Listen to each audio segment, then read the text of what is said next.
Well, hello, everybody, and welcome to this week's edition of Faster Masters Rowing Radio, where having a rowing coach only makes you better and following a program gives you a true pathway to becoming a confident rower who's respected by your peers. You can become the athlete that you want to row with. I'm Rebecca Caroe, and I'm joined as ever by Marlene Royle. Hey, Marlene. Hi, Rebecca, and hello to our Faster Masters Rowing audience.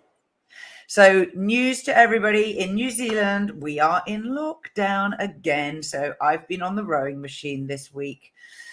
It's frustrating. Yes, but isn't it good that you have a rowing machine? It is good that I have a rowing machine. And a lot of the ladies in my crew don't. So, you're allowed out for exercise, but, they're running up staircases and hills and things. I know. That's when you're glad if you live in a 2 or 3 story house. You can go from the basement up to the attic and go back down again. I always slip on the coming down. I'm fine on going upstairs. You have to go down slowly. You do. Yeah. Now, we'd like to say a big thank you to everybody who supports our podcast. We have a little surprise, which we hope to have out mid-month, and we have gotten delayed somewhat, so I apologize, but it is coming to you.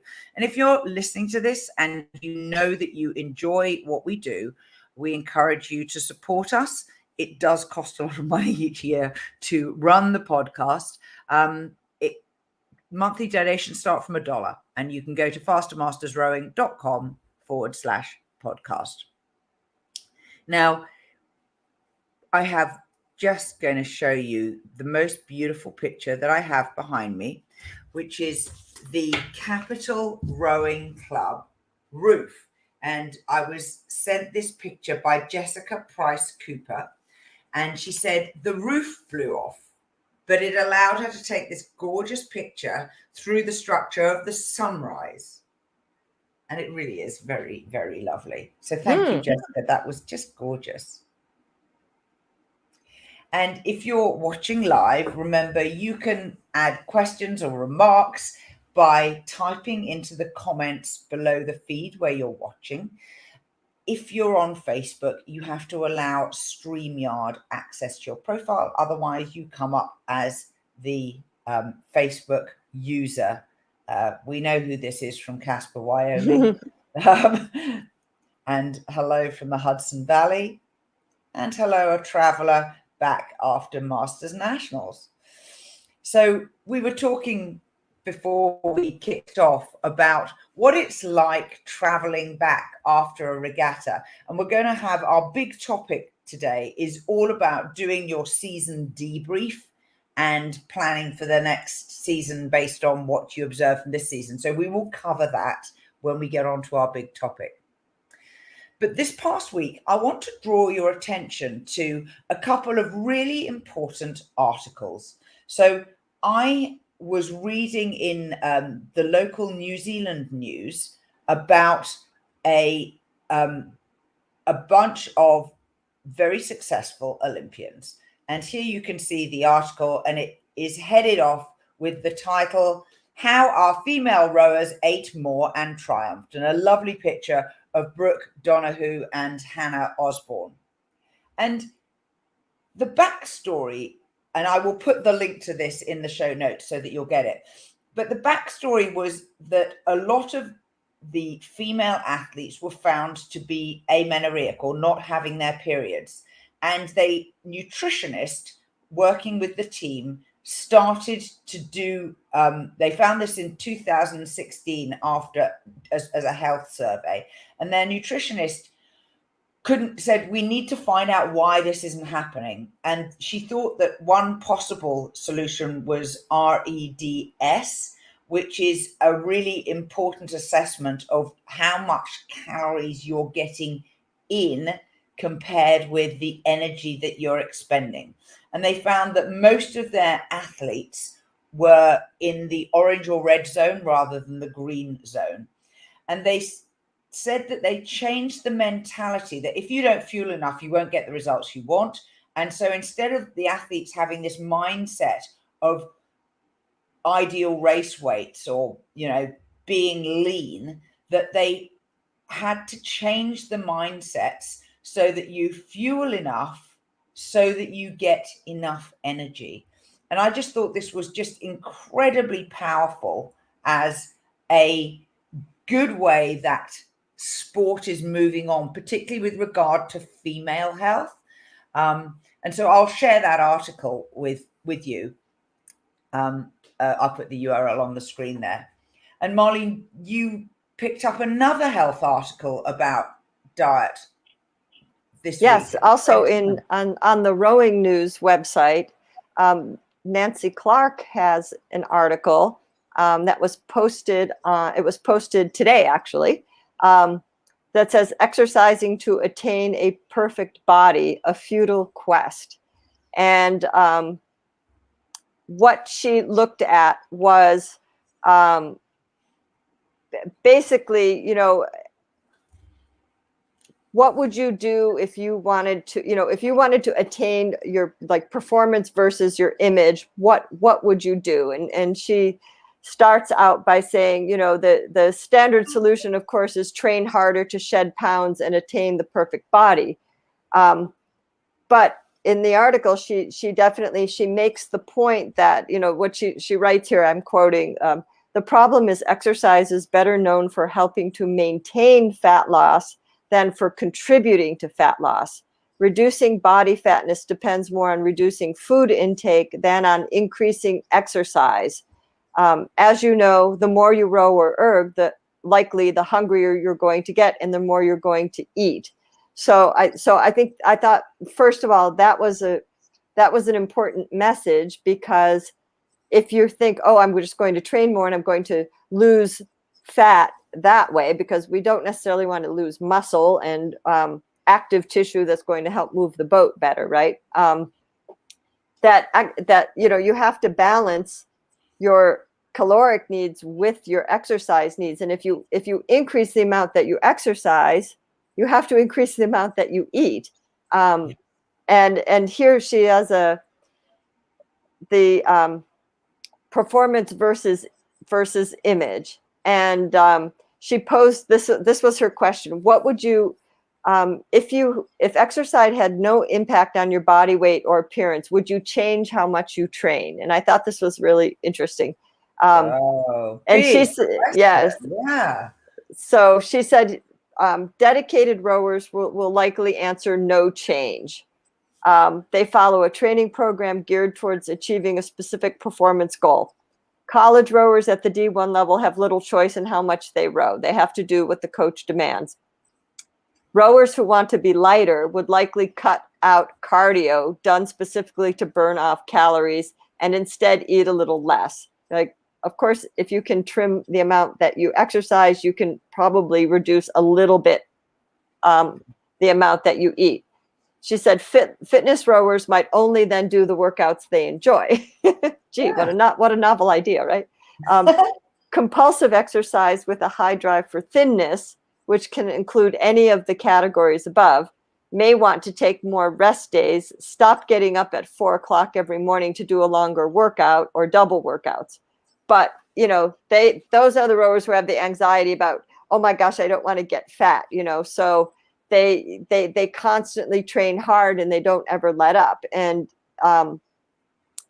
the amount that if you start getting injuries, for example, like in the Red S syndrome, when they scan that, they're looking at caloric intake, but they're also looking at bone density. They're looking at, things like when you start getting a high prevalence of stress fractures, that can be a red flag that the caloric intake is not adequate for the amount of training that you're doing. And that's I'd say that was one thing.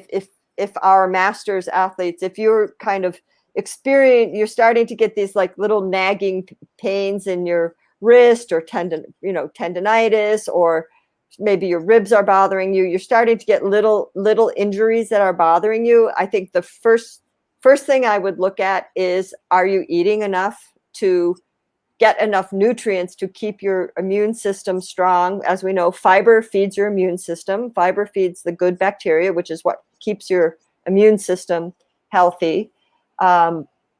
And we actually, in our program, in the Faster Masters program, we did talk about nutrition and injuries this month. So that is one of our current articles in the August program. But if you start getting little irritations, little injuries coming and going, take a look at your nutrition and see, maybe you're really not taking in enough nutrients. Maybe you're not taking in enough calcium, enough protein, and masters athletes, older athletes need you need 30 to 40 grams of protein after a workout to keep those muscles strong. And sometimes people don't, a cup of yogurt maybe has 18 grams of protein, like in a cup of good, like Greek yogurt, but you need like 2 cups, right? So yeah, exactly. Yeah. So good points there. Thank you, Marlene. So we're going to move on to a little look at your race performance. So the big topic for today. Many of us have raced. Some of us are still waiting to race. But whatever happens, it's really beneficial for you when it comes to customizing what you're going to do in your training for the next calendar year, even particularly if this has been the peak at the end of your year. We know that Masters Nationals finished this last weekend. It's really important to have a look at how do you think you did and to be objective about it. And one of the reasons I mentioned earlier, people driving home, is that actually a long drive home after a regatta, couple of nights decent sleep and a day or perhaps more of sitting and not training allows you time to think, to cogitate, to digest what actually happened, to recall it in your mind. And you will all remember that the Faster 5 is the core principles around which the Faster Masters program is built. And one of the Faster 5 is racing. If you're a paying member of any of our monthly programs, you get these for free. They're in your joining bonus. Go and have a look and find them. If you're not, you can buy the Faster 5. Just go look for it on our website. You'll find it linked in the footer, or just do a search. Now, there's a lot to racing that is very focused on delivering the race. And I think a lot of times people forget the post-race analysis. Mm-hmm. So, Marlene, give us your tips. What should people be looking for in their post-race analysis? I think you want to look at, if you're coming off of a big regatta, say something like the US Masters Nationals, which just wrapped up, you may have rode several races. Some may have been qualification races, some may have been finals. So in general, as a good practice, during the regatta, I would say, first of all, make some notes about each race during the regatta, because if you row 5 or 6 races over the course of the regatta, or 8 races, by the time the regatta is over, you may not clearly remember race number 1. You may remember generally, but if there were some specific things, it's always good to just jot down a few notes so that you can recall the race. But I think you want to look at first the whole picture. How would you rate how you felt your performances, just subjectively? Did you perform, what were your expectations? Did you perform where you thought you would? Did you think you would do better? Maybe you did better than you expected. So first, I think, you just have to see how you generally felt about it. And then I would look closer and specifically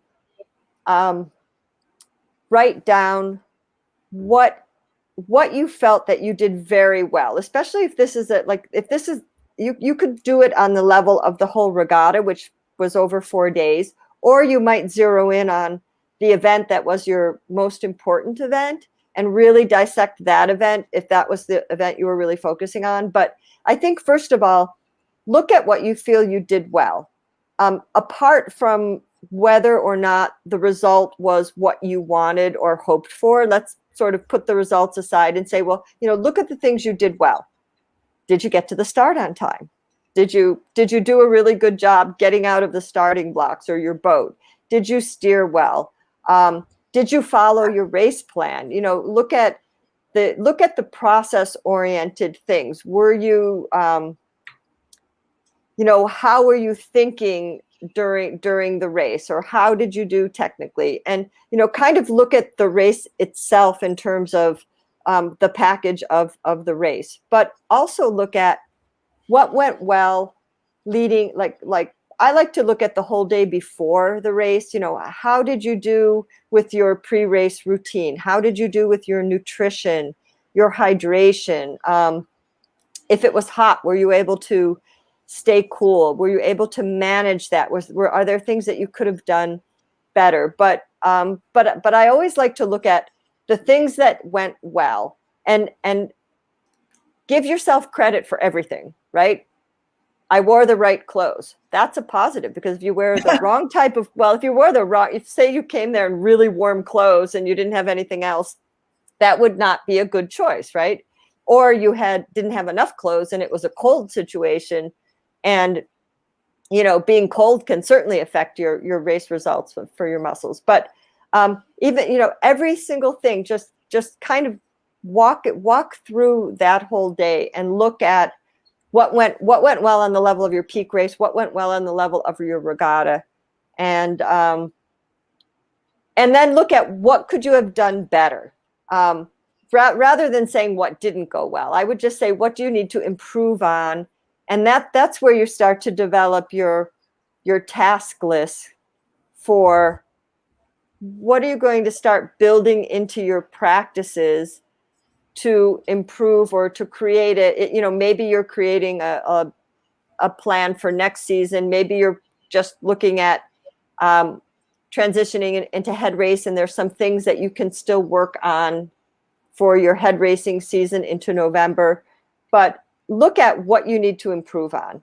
And again, you have to divide it into short-term goals, like what could you improve on this season, and a longer-term goal, what can you aim to be better at next season? And you might look at, I didn't manage my race nutrition very well. I need to do better at that. Or I didn't steer very well. Or I'm really not clean at the releases, and that's costing me time, and et cetera, et cetera. So, you can look at I abandoned my race plan. That's a really common one. Like, you have this great race plan that you practiced all season, and then you get into the race and you throw it to the wind. So different things like that. And it could be emotional. It could be how you feel. It could be technical. It could be physically. I think I rode a really good race for where I'm at in my fitness right now, but I need to get stronger. Or I need to get a better aerobic base. So you can look at it on a lot of levels, but like, just brainstorm it. That's what I tell people to do. Just sit down and just brainstorm it on a piece of paper, and then let it percolate a little bit and go back to it. And when you come back to it, I'd like you to analyze. And one of the things that adults find really hard to do is to analyze without judgment. So you're a scientist. You're looking at, it's like being in the on the bench in the laboratory, and your analysis needs to be on a basis of fact and not emotion. Yes. So it's really, really important. So the sun just came out behind me. It's coming through the roof. It's coming through the roof. There we go. That's a bit better. When you look at the things that you've listed down on your sheet of paper, I'd like you to make a mark against each one to say, is this something which is controllable, or is this something that I cannot control? So, for example, nutrition, yes, I can control what I put in my mouth on race day and the day before. During the race, there was a strong side wind. No, I can't control that. So you begin to have a sense of what are the things that you need to have the skill to respond to, like a side wind, but you can't really, you can practice for it, but you can't plan for it. You can't organize around that principle. And then that will give you a much shorter list of things that are controllable that you can actually then go and decide what you want to do in order to move forward. Now, if this is not your first year of rowing, you should have a comparison from a previous year. So you should be able to look up your test scores. You should be able to look at your results from previous years, even if you didn't write down how you did and your race performance after that particular regatta. And that will then give you a clue as to whether or not you've progressed. So as a general rule of thumb, most athletes start rowing in big boats, and as they get more skillful and fitter, they move into smaller boats. So you may be starting in an 8 and a quad, and then you get down into the 4s, cocks, then maybe coxless or a pair or a double or a single. And so one of the things in assessing your race performance is, what boat class was I in and how did that go? And who else was in the boat with you? Of course, unless you're a single, it's a team effort. And then for your next season, you've got 2 basic choices. One is, do I want to consolidate around what I've already done? Say you're in a good coxed 4 and you're really enjoying it. Do you want to try and keep that crew going for another year and see if you can improve on your race performance? Or do you feel you need a new challenge? And don't be disappointed if different people in your crew make different decisions. You have to allow them to take the pathway that they feel most comfortable with through the sport. And so we have had many situations where someone just goes, look, I really want to focus on the pair this year. And so we say, for example, would you be interested in doing the quad if it can fit in around your race schedule? What if we bring someone else into the quad and we have a bigger group and we race in 2 age brackets? And, you come to a consensus agreement around what may or may not be possible.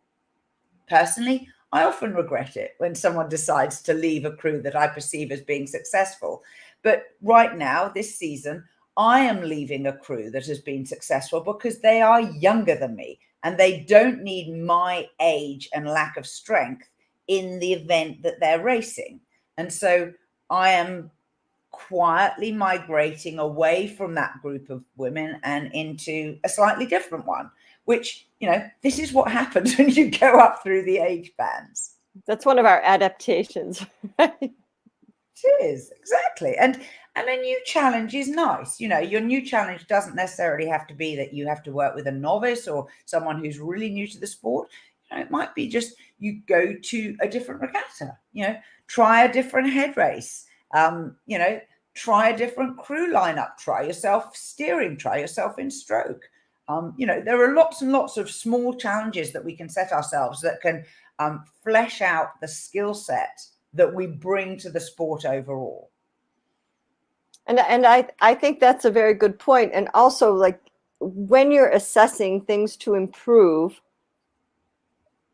as you said, not being overly self-critical, because it's very easy to say, oh, my blade depth is just awful. Well, it's not your blade depth is awful. It's the blade tends to go deep. There's not a personal reflection on it. And this is one thing that I found very interesting listening to athletes who were getting ready to go to Tokyo, listening to their interviews and podcasts, that they were all very much about what we're helping. I'm not helping the boat do this. I'm not helping the boat breathe. I'm not that was one thing the Canadian Women's 8 said in their interview, that we need to let the boat breathe and we need to let the boat move. And I'm doing something right now that's not allowing the boat to move as well as it could. And a number of different interviews I listened to talked about it that way, especially, for example, like a double, right? Where it's just the 2 of you. And if you row in a double or a small boat, mixed double or something with somebody, it's very easy to take things very personally when someone says, well, your releases aren't very good, or your blades are hitting the water or something like that. When you're in a small boat relationship, it can be very easy to take it personally. And I think you have to remove that and both take responsibility for helping the boat move as well as it can without it becoming it's your fault that the boat didn't do this, or it's my fault that the boat didn't do that. It's a collective effort to help the boat maximize, and that's taking some of the self-criticism out of it. It's still focusing on how do we get the boat moving better, but it's less personal. Yeah, I think the self-criticism is an interesting concept. It's something that some people are more inclined to than others. Some people, it's never my fault. But actually turning an observation around from a negative to a positive can make it much more easy to action going forward. So instead of a coach saying, don't square late, you're squaring late, start to say, do square early. Now, it sounds trivial, but trust me, people are much more likely to respond with positive effort and energy if you give them a positive to do rather than trying to highlight a negative. Absolutely. And actually, strangely enough, if you give someone a don't do this, that's often exactly what they do. I don't know why it happens that way, but it does. And wording is important, as well as, wording from the coaching point of view, but also wording what you tell yourself, because people do what you ask them to do, right? So if you use language when you're coaching that is not really what you want somebody to do, somebody's going to do that. And I think it's the same thing when you're doing your race assessment of when you're evaluating how you talk to yourself is very important. And that's why I think it's so important to focus it on what you can improve on next time instead of what you felt you did poorly. And that's exactly like the same thing, the same side of the coin is, what can I improve, not what didn't go well, because we have the controllable factors, and some things you just have to deal with. And like if it's a crosswind, everybody has to deal with that. Or if it's hot, everybody has to deal with that. So having some backup plans for different race scenarios might be one of those things you can improve on. Like, oh, I didn't expect this to happen, and I need to know how to handle a delay in the start. And what if you're out there for 20 minutes and, oh my gosh, I don't have enough water, or it's a cool situation, like a fall race in New England sometimes can be quite cool in the morning, and perhaps you don't have enough warm clothes with you, and the start gets delayed and you have to wait and you get cold. So just trying to anticipate scenarios is also another way that you can be prepared for what might come at you, on race day. Yeah, that's a really, really good thing to do. And it's also the sort of thing that's worth having a land-based discussion with some of the more experienced athletes in your group. So the minute you said, what about a delay in the start and it's hot? And it brought to mind for me instantly racing in the pair in Seville in Spain. And the heat before us had an equipment failure. And rather than pull them to the side and get on with the regatta, the umpires in their wisdom decided to leave them waiting while somebody took a speedboat and drove to get whatever the replacement was. And there was no shade on a regatta course, as everybody knows. And I vividly remember taking off my cap and scooping water and just like slushing it over us, because it was the only way we could think of staying cool. Right. And those things can, or rain or some strain, lots of crazy things can happen. But you say, something might happen to the race before you, but anticipating those things. But I do think it's really important, regardless of what your outcome is. I think it's really important to look at the process of this. And first of all, remember, you were out there, like you had your butt on the line, you were in the boat, you rode the race. There are a lot of people who wouldn't even dream perhaps of doing that, so it's really already a pretty big adventurous thing that you're training, and like you're putting yourself out there. So I do think oftentimes people really deserve credit for just being in the race. I mean, it's a big thing to get ready for something like that. And sometimes, people are afraid to do it. They're like, oh my gosh, I don't want to stack myself up against other people. So, I think you have to give yourself credit for being there. Like, you can't win the race if you're not in the race, right? So. And, did you enjoy the overall regatta? Was the social scene fun? Did you have a nice meal with your colleagues? If you were thinking about a holiday or a vacation that you'd taken, you would be assessing it against those sorts of criteria. Was the landscape nice? Was I with convivial people? So I think there are elements of that it's worth bringing into your rowing, because, we can't all win the race. So how can we take pleasure and enjoyment out of the broader picture? Right. And that might include, for example, if a lot of times, if you go to a big event, you're meeting up with people who maybe you haven't seen for a long time, and you want to go have dinner, you want to go have lunch, you want to visit with them. I think that's something that you have to plan. If you have a really serious peak event, I think your socializing is something that you should plan around that peak event, because you may need to decide, what, the night before, I'm just going to lay low and be quiet and kind of save energy for your peak event. But perhaps, maybe your peak event can be early in the regatta, and then the rest of the regatta you can go out to dinner and have more fun. But you might want to think about even balancing, who do I go out to dinner with, and how late, if I go out to dinner, how late do I go out to dinner? Because, those types of things can affect your performance. And, sometimes if you have a choice of picking one race at a certain time of the day or regatta versus another race, that can influence that, I would rather do this race because it's earlier in the day, and then I'm going to go have dinner with my friends. And I think that's also, perfectly acceptable to do. And but that's part of your planning. You might say, oh gosh, I went out to dinner and I saw too many people and we were talking, we had a great time, but I didn't get enough rest the night before. So I think those are just things in the big picture to consider. Good stuff. Well, I hope that everybody now has more than enough ammunition to assess their race performance.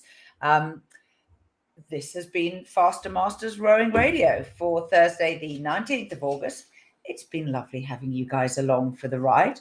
And please remember that if you'd like to receive a weekly summary of the podcast that we have a newsletter. It's fastermastersrowing.com/newsletter. You can sign up there and you'll get links to everything that we've done in that past week, plus a few other extra bonuses that aren't actually in the newsletter. So this has been Faster Masters Rowing Radio, the show dedicated to masters athletes who want fun, fitness, and confidence in their rowing. You can become a student of the sport by buying a Faster Masters Rowing program subscription today at fastermastersrowing.com/join. Till next time. Bye-bye.